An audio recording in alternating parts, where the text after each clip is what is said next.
शादी के बाद ना हम सभी हाउसवाइफ के दिमाग में बस एक ही चीज़ चलती रहती है हमेशा कि बस हमें घर के काम करने, बच्चों का ख्याल रखना है, हस्बैंड का ख्याल रखना है और खुद को हमें भूल जाना है। और यही हमारे लिए एक बेस्ट टैग होता है अच्छी मदर का। अगर हम लोग वहीं पे सज संवर के अच्छे तरीके से रह रहे हों, खुद का ख्याल रख रहे हो ना, तो फिर वहाँ शायद हम अच्छी माँ नहीं कहलाते। आज मैं आप लोग के साथ कुछ ऐसी ही 7 गुड हैबिट्स शेयर करने वाली हूँ, जिन्हें कि हम लोग अगर अपनी डेली लाइफ में फॉलो करते हैं ना, तो हमारी लाइफ कंप्लीटली चेंज हो जाएगी। अस्सलाम वालेकुम एवरीवन, कैसे हैं आप सब लोग? उम्मीद करती हूँ कि आप सब लोग बेहतर होंगे, खुशहाल होंगे और मज़े में होंगे। अल्हम्दुलिल्लाह हम लोग भी सभी बेहतर हैं। और बस ऐसे ही अपना प्यार मेरे साथ बनाए रखें। जितने भी मेरे न्यू सब्सक्राइबर मुझसे जुड़ रहे हैं, तो उन सब का तहे दिल से शुक्रिया। आज का मेरा आप लोग टाइटल देख के समझ ही गए होंगे कि टॉपिक क्या है, कि मैं आज आप लोग के साथ अपनी कुछ ऐसी 7 गुड हैबिट्स शेयर करने वाली हूँ, जिससे कि हम अपनी लाइफ को काफ़ी हद तक चेंज कर सकते हैं। हम ना शादी के बाद अपने आप को बिल्कुल ऐसे भूल जाते हैं, ऐसे कहीं पीछे छोड़ देते हैं जैसे कि हम हैं ही नहीं हैं, और है भी हैं तो सिर्फ अपने बच्चे और अपने हस्बैंड और अपने फैमिली मेम्बर्स का ख्याल रखने के लिए। थे ना, फिर अगर 1 से 2 बच्चे हो जाएं तो उसके बाद तो हमारी बॉडी शेप इतनी बिगड़ जाती है कि शायद हम खुद को ही पसंद नहीं करते। खुद को अगर हम आईने में देख लेते हैं तो हमें बहुत ज़्यादा बुरा लगने लगता है। लेकिन अब ऐसा नहीं होगा। बस कुछ ही छोटी-छोटी सी आदतें हैं, जिन्हें कि हम फॉलो करेंगे, एडॉप्ट करेंगे उन आदतों को, और अपने आप को काफ़ी हद तक हम ग्रूम कर सकेंगे। मैं पहले भी अपनी काफ़ी सारी वीडियोज़ में सेल्फ ग्रूमिंग की, सेल्फ केयर की टिप्स आप लोग के साथ शेयर की हैं, 4 से 5, 6, 7 बस इतनी ही। क्योंकि मैं एक साथ इसलिए आप लोग के साथ शेयर नहीं करती कि बहुत सारी हैबिट्स हम लोग एडॉप्ट नहीं कर सकते हैं। वहाँ फिर हम लोग 2 से 3 दिन फॉलो करने के बाद उस रूटीन को छोड़ देते हैं। लेकिन 2 से 4 ऐसी हैबिट्स होती हैं जिन्हें कि हम फॉलो कर सकते हैं। अब इतना नहीं अगर आप अपने लिए कर पाएँगे, तो फिर कौन करेगा? हमारे लिए कोई दूसरा नहीं आएगा, हमें खुद ही खुद की केयर करनी पड़ेगी। सबसे पहला तो ये है कि आप जिस भी रिलीजन से हैं, उसको ना भूलें। जो भी आपका धर्म है, उसको ज़रूर याद रखें, और जो भी आपके लिए होता है, यानी कि नमाज़ पढ़ना, पूजा वगैरह करना, तो वो आप लोग ज़रूर करें। कि ना, जब हमारा जो कनेक्शन है वो अल्लाह ताला के साथ मजबूत होगा, तो हमें कोई भी दिक्कत परेशानी नहीं आएगी। कोई भी आपने दिक्कत है, कोई भी आपने परेशानी है, किसी भी चीज़ से आप हर्ट हो रहे हैं, या कोई इंसान आपको बार-बार टॉन्ट कर रहा है, तो वो आप लोग अल्लाह ताला से उसकी शिकायत करें। ये आपकी ख्वाहिश है, वो ख्वाहिश आप उसके सामने रखें। साथ ही फिर हर एक चीज़ का अपना शुक्र अदा करें अल्लाह ताला से। ना, हमारे पास जो भी है वो बहुत बेहतर है। काफ़ी सारे लोग इन चीज़ों के लिए तरस रहे होते हैं, उनके पास नहीं होती, लेकिन अल्लाह ताला ने हमें दी हैं, तो हमें नाशुक्री करके उन चीज़ों को ख़त्म नहीं करना है, बल्कि अल्लाह ताला का शुक्र अदा करके हमें उनमें और इतनी बरकत करनी है कि अल्लाह ताला भी खुश हो कि हाँ, बंदा बंदी जो भी है, वो मेरी इतनी नेमतों से खुश है, और जितना भी मैंने उसको दिया है वो हर हाल में मेरा शुक्र अदा करती है।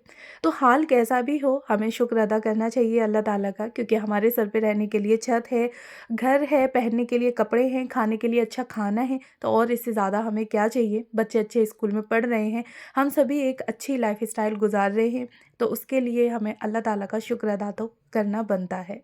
नेक्स्ट हैबिट है कि मौसम के अकॉर्डिंग आपने अपना रूटीन रखना है। समर्स में हम लोगों का सबका अलग रूटीन होता है, विंटर्स में हम लोगों का सबका अलग रूटीन होता है, बारिश वगैरह हो रही हो तो वहाँ हम लोगों का रूटीन अलग हो जाता है। तो आपने हर मौसम के अकॉर्डिंग अपनी रूटीन को चेंज करना है। इससे आपको भी अच्छा लगेगा कि रूटीन चेंज हो रहा है। अगर हम लोग वही सेम रूटीन फॉलो करते रहेंगे तो हमें बोरियत फील होने लगेगी, फिर हमें मज़ा नहीं आएगा घर के काम करने में, और ना ही खुद के लिए कुछ करने में। तो बस आपने अपना रूटीन को थोड़ा सा चेंज करना है मौसम के अकॉर्डिंग। का तो हम सभी का रूटीन एक सेट होता है, लेकिन सुबह के साथ साथ हमें दोपहर का और शाम का भी 5-5 या 10-10 मिनट का अपना एक रूटीन रखना है। इससे ना हमारा घर भी ऑर्गेनाइज रहेगा, साथ ही फिर हम पे कामों का एकदम से बर्डन नहीं पड़ेगा। हमें पता है कि ये काम हमारे इस टाइम के करने के हैं और ये काम हमारे इस टाइम के करने के हैं। तो उससे हमारे काम भी आराम से हो जाएंगे, साथ ही फिर हमें भी थकावट वगैरह फील नहीं होगी। और जब हम लोग एक ही ट्रैक पर चलते रहते हैं ना, तो कुछ टाइम के बाद वहाँ हमें फिर बोरियत फील होने लगती है। अपने रूटीन में थोड़ा फ्लेक्सिबिलिटी रखें, अपने अकॉर्डिंग, अपने टाइम के अकॉर्डिंग आप लोग कामों को सेट करके रखें। काम हम सभी के सेम होते हैं, लेकिन घर का जो सेट होता है ना, यानी कि सेटअप कौन किस वक्त आ रहा है या किसके लिए हमें किस टाइम पे क्या बनाना है, वो सबका अलग अलग होता है। तो आप अपने घर के, अपने फैमिली मेम्बर्स के अकॉर्डिंग देखें कि आपने किस तरीके का रूटीन रखना है, आपके फैमिली मेम्बर्स किस टाइम पे इकट्ठे होते हैं, किस टाइम पे उनके लिए खाना बन रहा है। तो ये सारी चीज़ें आप लोगों ने देखनी है, और उसी के अकॉर्डिंग आपने अपना टाइम सेट करना है, जिसमें कि आप अपने लिए भी खूब सारा टाइम निकाल सकें। साथ ही घर के जितने भी काम हैं वो भी आपके ईज़िली होते रहें। आपने ये ना लगे कि मैं पूरा-पूरा दिन घर के काम ही करती रहती हूँ। और ये तभी होगा जब हम अपने कामों को सेट करके रखेंगे, अपने रूटीन को बना के रखेंगे। नेक्स्ट है कि हम बच्चों के, हस्बैंड के कपड़ों पे प्रेस करके रखते हैं, आयरन करके रखते हैं। लेकिन अगर वही बारी हमारी खुद की आती है ना, तो हम सोचते हैं कि जब पहनेंगे तब कर लेंगे। फिर उसके बाद क्या होता है कि जब पहनते टाइम कभी लाइट नहीं होती है, तो कभी मन नहीं होता है, तो कभी हम इतनी जल्दबाजी में बात लेने के लिए जा रहे होते हैं कि वहाँ फिर हमें लगता है कि चलो छोड़ो, नेक्स्ट टाइम कर लेंगे। लेकिन अब से आप लोगों ने क्या करना है कि अपना पूरा 1 वीक का जो वार्डरोब का सेटिंग है ना, वो करके रखनी है। वीक के अकॉर्डिंग आप अपने कपड़े निकाल लें, उनको अच्छे से एक बार में ही आयरन कर दें और सेट करके रख दें कि मंडे, ट्यूसडे, वेडनेसडे, थर्सडे आपने कौन-कौन से कपड़े पहनने, उसी तरीके से आप लोग लगा के रख दें। तो फिर वा पूरे वीक आपने ये टेंशन नहीं रहेगी कि मुझे कौन से कपड़े निकालने हैं, कौन से पहनने हैं, तो ये आपने टेंशन नहीं रहेगी। इसी तरह से आप अपनी पूरी वार्डरोब को सेट करके रख सकते हैं। अपने हस्बैंड की वार्डरोब को सेट करना, बच्चों की वार्डरोब को सेट करना, इससे ना आपका घर भी ऑर्गेनाइज़ रहेगा और ऑर्गेनाइज़ घर में ना हमें काफ़ी सुकून मिलता है। फिर ना फिर आप पूरे हफ्ते कपड़ों की टेंशन से फ्री रहने वाली हैं। वहाँ आपको ये टेंशन नहीं रहेगी कि मुझे हस्बैंड के कपड़ों को आयरन करना है या अपने कपड़ों को आयरन करके पहनना है। वहाँ आपने पूरे 1 वीक के कपड़े जो हैं वो सेट करके रख दिए। नेक्स्ट हैबिट है कि आपने अपना ना खाने-पीने का ख़्याल बहुत ज़्यादा रखना है। हम लोग अपने बच्चों को, हस्बैंड को टाइम पर खाना दे रहे होते हैं, ब्रेकफ़ास्ट दे रहे होते हैं और जब खुद की बारी आती है तो सोचते हैं कि जब हम लोग काम करके फ्री हो जाएँगे ना, तब हम अपने लिए बना लेंगे। काम करके फ्री होने के बाद फिर हमारे अंदर बनाने की कुव्वत नहीं रहती। लगता है कि बस जो पड़ा है वही उठा के हम खा लेते हैं। लास्ट यही होता है कि जो भी हस्बैंड का या बच्चों का पड़ा हुआ हमें दिख रहा होता है ना, तो वही हम लोग उठा के खा लेते हैं। फिर सोचते हैं कि जब लंच बनाएँगे ना, तब हम बच्चों के साथ बैठ के खा लेंगे। तो ऐसे करके ना हमारा धीरे-धीरे जो रूटीन होता है वो बिल्कुल बिगड़ जाता है। हम लोग अपने बच्चों का, हस्बैंड का, सबका ख़्याल रख रहे होते हैं, लेकिन अपने लिए हमारे अंदर इतनी हिम्मत नहीं होती कि हम कुछ अपने लिए स्पेशल बना सकें, या स्पेशल तो छोड़ो कि जो हस्बैंड और बच्चों के लिए बनाया है, वही हम अपने लिए अलग से और बना सकें। उनका बचा हुआ हम खा लेते हैं। तो ये आदत आपने अपनी बिल्कुल ख़त्म कर देनी है। अगर आपके पास टाइम नहीं है या बाद में आपने आलस आ रहा है, तो जिस टाइम आपने बच्चों को और हस्बैंड को बना के दिया है ना, उसी टाइम आप अपने लिए भी बना लें और 5-10 मिनट आप अपने लिए निकालें कि नहीं भई, मुझे भी करना है, बच्चों के साथ ही बैठ के मुझे भी अपना ब्रेकफ़ास्ट करना है। हो सके तो आप एक बार में ही खाना बना के रख लें, यानी कि बच्चों के, हस्बैंड के लिए, और एक साथ फिर आप सभी बैठ के खाना खाएँ। तो इससे ना आप फैमिली के साथ अपना टाइम भी स्पेंड कर सकती हैं। आपने ये नहीं लगेगा कि मैं कामों में लगी रहती हूँ और अपने बच्चों के साथ, अपने फैमिली मेंबर्स के साथ टाइम स्पेंड नहीं कर पा रही। साथ ही ना फिर खाने को आपने इस तरीके से रखना है, यानी कि सजा के पेश करना है सामने बच्चों के और हस्बैंड के, खुद के लिए भी, जो देख के ही आपका मन होने लगे। भले ही खाना सिंपल सा हो, लेकिन वो अच्छे से ट्रे में लगा के जब आप लोग देंगे या खुद के लिए रखेंगे, तो वहाँ फिर खुद ब खुद भूख जो है वो हमारी डबल हो जाती है और खाने का मन करने लगता है। कभी-कभी खाना कितना भी टेस्टी हो, लेकिन अगर खाने अच्छे तरीके से ना लगा हो ना, तो हमारा खाना खाने का मन नहीं करता। लेकिन वहीं अगर खाना कम टेस्टी हो और खाना अच्छे से लगा के, यानी कि परोस के दिया गया हो ना, तो फिर मन होने लगता है। तो बस आपने अपने लिए और साथ ही अपने फैमिली मेंबर्स के लिए इस ट्रिक को भी फॉलो करना है कि अच्छे से खाने को लगा के रखें। नेक्स्ट हैबिट है कि अपना ख़्याल रखना, अपनी सेल्फ केयर करना, अपनी स्किन का ख़्याल रखना।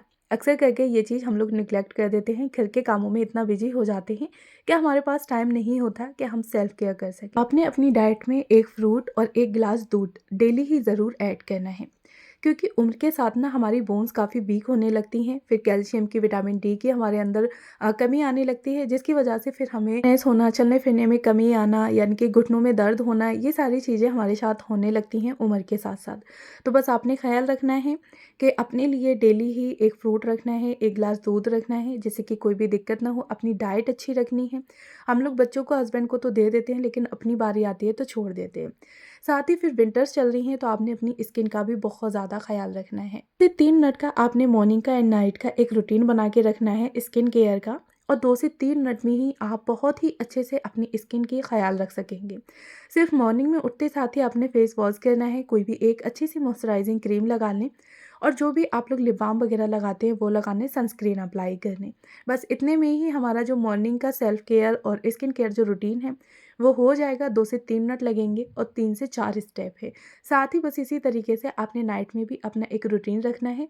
सनस्क्रीन को आपने नाइट में अवॉइड करना है। विंटर्स में हाथ पैरों के रूखे सूखे होने से आप लोग बचना चाहते हैं तो मेरी इस DIY क्रीम को आप लोग बना सकते हैं। मेरे व्लॉग में जाके आप लोग देख लें, काफ़ी इजी है। बार में ही आप लोग बहुत सारा बना के रख सकते हैं और पूरे विंटर आप लोग आराम से इसको यूज़ करते रहेंगे। फर्स्ट टाइम में ही आपके जितने भी फटे रूखे सूखे जितने हाथ पैर हैं ना, वो एकदम से सॉफ्ट होने वाले हैं और रेगुलर बेसिस पे अगर आप इसका इस्तेमाल करेंगे तो बिल्कुल भी पूरे विंटर्स आपके हाथ पैर नहीं फटने वाले। टिप है कि किचन के कामों में ना हम लोग अपना पूरा पूरा दिन निकाल देते हैं, किचन में ही लगे रहते हैं, घर के काम ही करते रहते हैं और किचन के जो काम है वो ख़त्म होने का नाम नहीं लेते। तो आपने क्या करना है कि अपने किचन के टाइम को एक सेट करके रखना है। पहले से ही हल्की फुल्की सी प्री प्लानिंग बना के रखनी है, आपने प्रिपरेशन करके रख देनी है, जिससे कि आप लोग कुकिंग करने जाएं तो वहाँ आप लोग आधे घंटे में कुकिंग करके बाहर निकल सके। साथ ही फिर आप लोगों ने क्लीनिंग भी करनी है, तो क्लीनिंग के साथ ऐड करके आप लोग वहाँ पे 1 से डेढ़ घंटा दे सकते हैं और 1 से डेढ़ घंटा इनफ है कुकिंग के लिए। हाँ, अगर आपकी फैमिली बड़ी है तो फिर आप लोग वहाँ पे किसी की हेल्प भी ले सकते हैं। इनके कामों को जितना हो सके उतना सेट करके रखना है। साथ ही फिर एक टाइमिंग देनी है आपने कि हाँ, मैं अपनी किचन में इतना टाइम दूँगी और इतने टाइम के अंदर ही मुझे कुकिंग करनी है, किचन को क्लीन करना है और किचन से बाहर हो जाना है। ना सीज़न चेंज होते ही हम लोगों का किचन में बहुत सारा टाइम स्पेंड होने लगता है। विंटर्स चल रहे हैं तो किचन में कुकिंग काफ़ी हैवी हो जाती है। तो बस आपने थोड़ा-सा इससे बचना है और अपनी कुकिंग को इस तरह से सेट करके रखना है कि खाना भी आप अच्छा बनाएँ और साथ ही ना फिर कम वक़्त में बना सकें। टिप है कि जितना हो सके अपने घर को ऑर्गनाइज़ करके रखें। कामों के बीच में आप लोग थोड़ा अपने लिए ब्रेक लेते रहें, क्योंकि कामों के बीच में ब्रेक लेना बहुत ज़्यादा ज़रूरी है। पूरे दिन आपने कामों में नहीं लगे रहना है। फिर जब हमारा घर ऑर्गनाइज़ होता है ना, वहाँ हमारे घर के काम काफ़ी हद तक कम हो जाते हैं, क्योंकि हमें पता है कि कौन सी चीज़ हमें कहाँ रखनी है। तो बस वो चीज़ उठा के हम आराम से उसी जगह पे रख देते हैं। वहाँ पे हमें चीज़ों की नई जगह नहीं बनानी पड़ती और जब हमें चीज़ों की नई जगह बनानी पड़ती है ना, तो वहाँ बहुत सारा हमारा क्लीनिंग में टाइम जा रहा होता है। तो बस इससे बचने के लिए आप लोग हाथ के हाथ जो काम आपको दिख रहे हैं वो निपटाते चलें। साथ ही फिर जो भी चीज़ मतलब आपको कहीं भी बिखरी हुई या पड़ी हुई दिख रही है, तो वो उठा के आपने उसी की जगह पे रख देना है। इस आदत से ही आप देखिएगा कि आपके घर के 50 से 70% जो काम है वो काफ़ी हद तक कम हो जाएंगे। नॉर्मली हम लोग सिर्फ झाड़ू पोंछे पे फोकस करते हैं, घर को ऑर्गेनाइज करने पे हमारा जो फोकस है वो थोड़ा सा कम रहता है।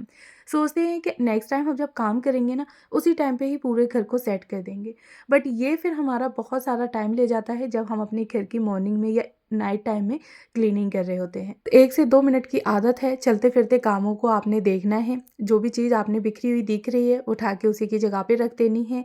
पिलो वगैरह बिगड़ गए हैं तो वो आपने सेट करने हैं। ब्लैंकेट आपने अगर बैठे हैं तो उठा के उसी टाइम पे ही फोल्ड करके रख देना है। बच्चों के टॉयज़ बिखरे हुए पड़े हैं, वो उठा के आपने रख देने हैं। साथ ही बच्चों ने बुक्स वगैरह रीड करी थी, पढ़ाई की थी, तो वो आपने उनकी बुक्स वगैरह उठा के रख देनी है। बड़े बच्चे हैं तो आप उन्हें समझा भी सकते हैं। बेटा, जो चीज़ आपने जहाँ से ली है वो वहीं पर रखनी है। तो बस ये आदतें आपने अपने अंदर और बच्चों के अंदर देखिएगा कि इन्हीं हैबिट से आपका घर इतना ऑर्गेनाइज रहेगा, साथ ही फिर आप भी बहुत ज़्यादा सुकून में रहने वाले हैं। सेल्फ केयर के साथ साथ हम अपने घर को भी ऑर्गेनाइज रख सकते हैं। तो कैसी लगी आपको ये हैबिट्स, मुझे कमेंट बॉक्स में बताइएगा ज़रूर। फर्स्ट टाइम है तो प्लीज़ मेरे चैनल को ज़रूर सब्सक्राइब करें। मिलती हूँ नेक्स्ट वीडियो में। Thanks for watching.